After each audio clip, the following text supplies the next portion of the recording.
petit, moyen et grand, et en fait une couleur pour une taille.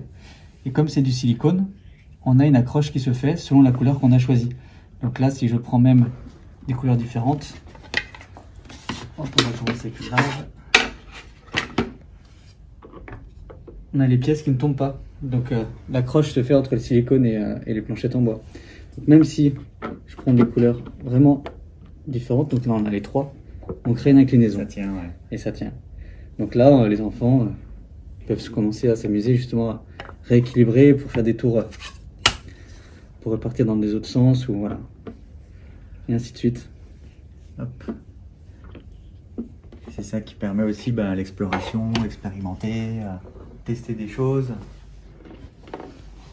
On peut aussi voilà, faire par exemple, hop, on prend une grande et puis on peut faire un pont. C'est pour ça qu'on a des longues planches aussi.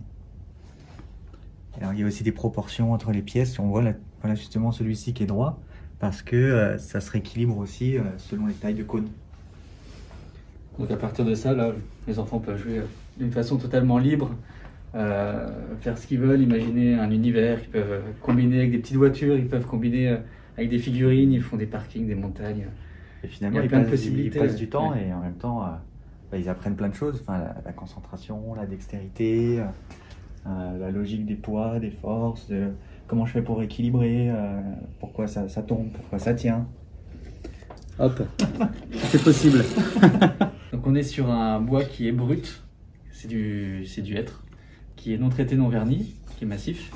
Et on a des petits cônes qui sont eux en silicone. Donc c'est un silicone qui est alimentaire, donc qui répond aux directives RoHS européennes. Donc ça peut aller à la bouche, il n'y a pas de rejets toxiques. Et le petit avantage, c'est que ça va au lave-vaisselle.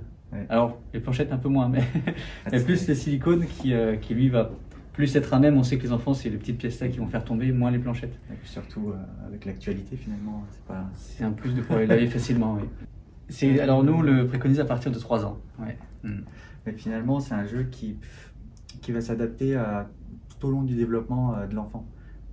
C'est-à-dire que 3-4 ans, ils vont plus être dans l'expérimentation, dans l'éveil sensoriel du toucher.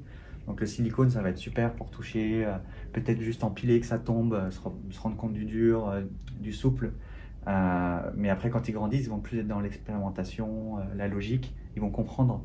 Donc ils vont mettre les positionnements des cônes, il m'en faut 3 pour que ça tienne, pas 2, etc. Et après, bon, les adultes aussi, ils s'amusent aussi, hein, mais bon, notre limite qu'on ressent, c'est quand même 12 ans. Ouais, 12 ans.